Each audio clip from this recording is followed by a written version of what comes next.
Hi ನನ್ನ ಪ್ರೀತಿಯ ಸ್ನೇಹಿತರೆ, ಹೇಗಿದ್ದೀರಾ? ಇವತ್ತು ಈಸಿಯಾಗಿ ಬದನೇಕಾಯಿ ಪಲ್ಯ ಮಾಡೋದು ಹೇಗೆ ಅಂತ ನೋಡೋಣ ಬನ್ನಿ.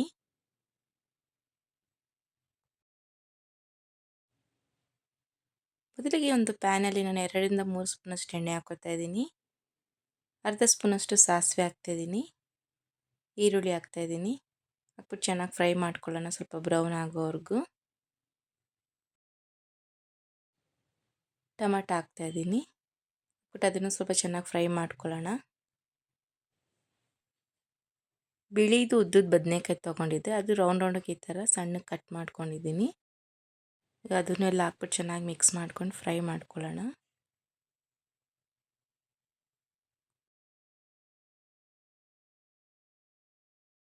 ಐದರಿಂದ 10 ನಿಮಿಷ ಹಿಂಗೆ ಚೆನ್ನಾಗಿ ಫ್ರೈ ಮಾಡ್ಕೋಬೇಕು, ಸಾಫ್ಟ್ ಆಗುತ್ತೆ ಈ ಥರ.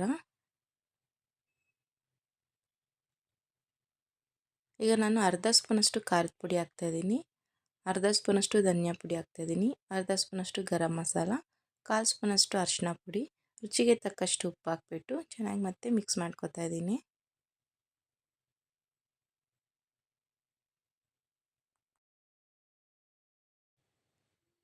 ಎಲ್ಲ ಚೆನ್ನಾಗಿ ಮಿಕ್ಸ್ ಆದಮೇಲೆ ಲಾಸ್ಟಿಗೆ ಕೊತ್ತಂಬರಿ ಸೊಪ್ಪು ಹಾಕ್ತಾಯಿದ್ದೀನಿ. ಮತ್ತೊಂದು ಸಲ ಎಲ್ಲ ನೀಟಾಗಿ ಮಿಕ್ಸ್ ಮಾಡ್ಕೊಳ್ಳೋಣ. ಈಗ ಈಸಿಯಾಗಿ ಬದನೇಕಾಯಿ ಪಲ್ಯ ರೆಡಿಯಾಗಿದೆ. ಸರ್ವಿಂಗ್ ಬೌಲ್ಗೆ ಹಾಕ್ಕೊಳ್ಳೋಣ.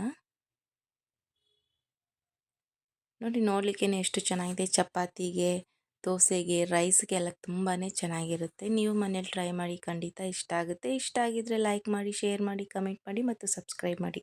Thank you friends.